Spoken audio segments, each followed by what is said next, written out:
Hello there friends, it's CS2 News Hub. In today's video, Richard Lewis criticizes Donk and his stickers, Falcons roster update, IEM Katowice no more, and officially we're getting highlight charms, plus a bunch of other exciting news from the world of CS2. So without further ado, let's get straight to it. Alright, let's kick things off with a story that pretty much confirms all the major related transfer rumors. Sunpayus and ZywOo are officially leaving Heroic to join G2. So yeah, basically both teams will be heading to Austin for their last dances. But while G2 are just replacing a stand-in and a good vibes coach, Heroic are losing their main AWPer and a seasoned coach. Although if you missed it, Simple said that only Sunpayus and Tauron were the solid players on the roster, calling the rest straight up bots. According to Simple, if Rain played with them in Dallas, Heroic wouldn't have even taken a map. And Tauron's reaction to the roster move? Even funnier. He straight up said, "Finally kicked the noobs," and then casually wished everyone good luck next season. Cold-blooded. As for who will replace the AWPer and Coach at Heroic is still unknown. But, well, let's hope they will find some real talent and prove once again that hard work beats big money. Cause rumor has it that G2 paid around $2 million for the duo, which means that Heroic made around $8 million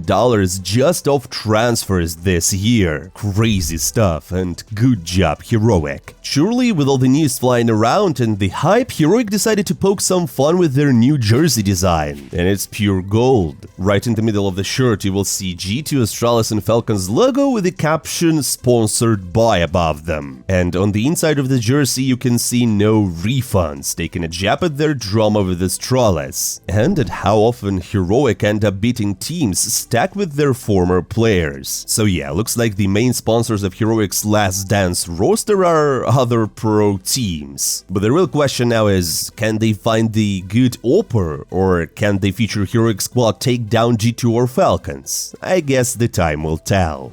And right before we jump to the next news, let me tell you about CSGO Lock, because this is an amazing and trusted website for everyone who likes CS skin games. Here you can find lots of fun activities such as case battles against real players, crash, and of course case openings. No more donations to greedy Gaben, because on CSGO Lock you will have a lot more cool crates and rewards for active play. Use our promo code CSNews to get 3 free cases and the 100 deposit bonus. They also have lots of deposit methods and instant withdrawals with a store full of skins. Sounds cool, right? What's even better is that if you don't want to deposit, you can always use the referral system and earn some points. Upgrade your level, progress in the leaderboards, and unlock even cooler daily cases. Make sure to use our code CSNews and test your luck on CSGO Lock.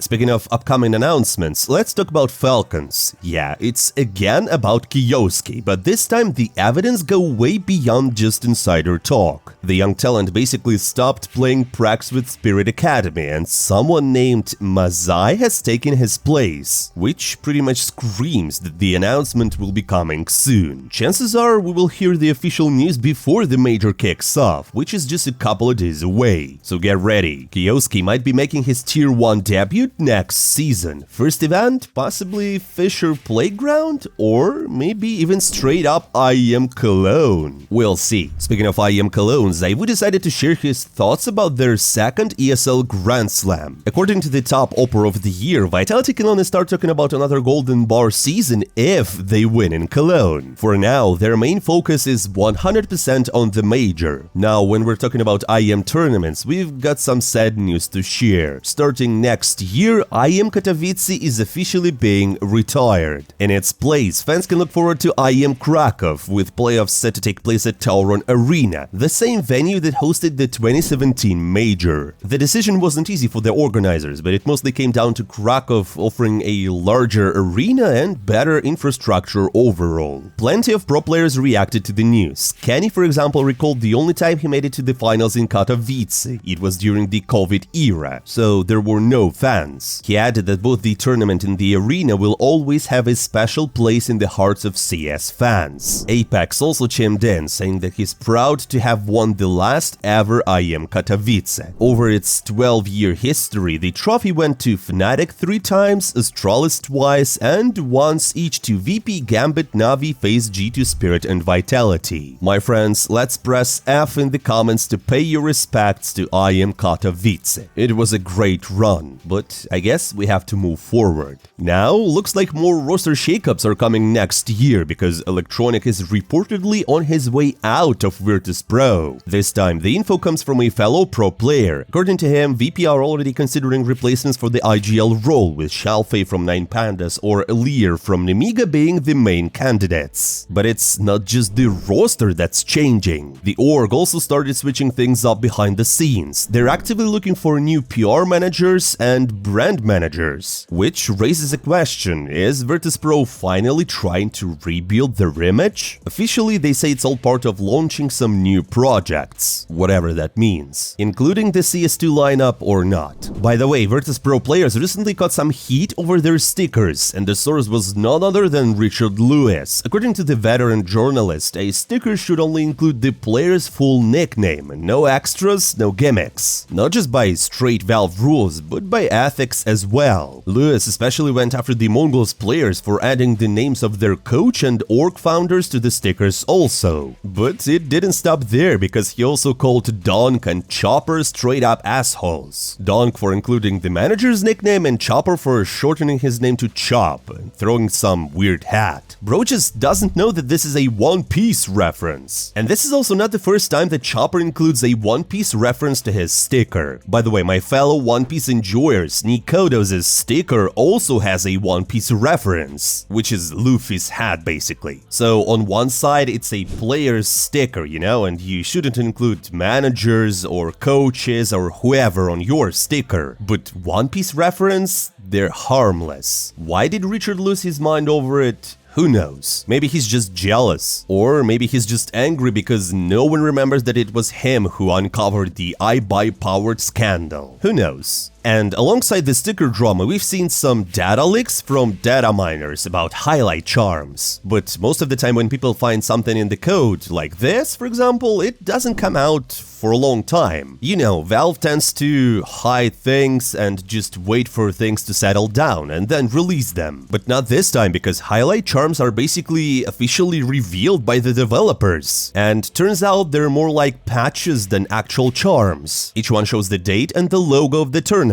And when you equip it, it plays a highlight from a specific map, but only if the moment happened during the playoffs. It's basically the old souvenir skins, but with highlights in them. Not exactly what the community was hoping for. Most people just wanted simple team logo charms, but instead we're getting these patch-style ones? I don't know, guys. And along with this, the new update also changed how the in-game warnings show up, like network issues, bans, client updates, and all of that. Now, a pretty wild story recently popped off involving FACEIT and Loba. The CS2's loudest hater once again went after the platform, accusing it of being flooded with cheaters, including some pros and semi-pros. Loba claimed that FACEIT has a secret whitelist, and if you're on it, you won't get banned even if you're cheating. Later, it turned out that there was a new kind of cheat going around, a raider hack that runs through your router, making it invisible to standard anti-cheats. And thanks to an anonymous tip, FACEIT managed to detect it and quickly updated their anti-cheat to catch it. Wanna know a fun fact? FastCup's anti-cheat had already been banning this type of raider cheats a year ago. I guess better late than never. Now back to roster moves. It looks like Nav could be parting ways with Liquid after the Major. According to Nav himself, the org will make the decision once the event is over. So after 7 years with Liquid, the Canadian rifler might actually be moving on. His performance has dipped lately with a rating of just 0.94 over the past year. Who will replace him, or if he's 100% living, is still up in the air. And to wrap things up, let's talk about you, my dear Zoomers. According to Wildcard's IGL Stanislaw, your generation is partially to blame for the decline of CS in North America. Stanislaw says modern players players seriously struggle with memory and focus. Now, coaches have to break down information into smaller chunks, because no one can sit through 3-hour VOD sessions like before. Stanislaw also pointed out that young players today tend to be cockier and way less willing to actually learn the game properly. In Stanislaw's view, the only way forward is to have veterans who can guide the team, and also humble young talents, pushing them to be ready to grind and study the game the old-school way. I am honestly surprised that this thought came not from Tauron but from Stanislaw, but I guess who am I to judge? And that's all for today, my friends. Thank you for watching. Don't forget to hit the like button, to follow the channel, and drop by in the comments below because it helps us develop a lot. I'm so excited for the major to come, are you guys? That's why I am not saying goodbye for a long time. See you soon.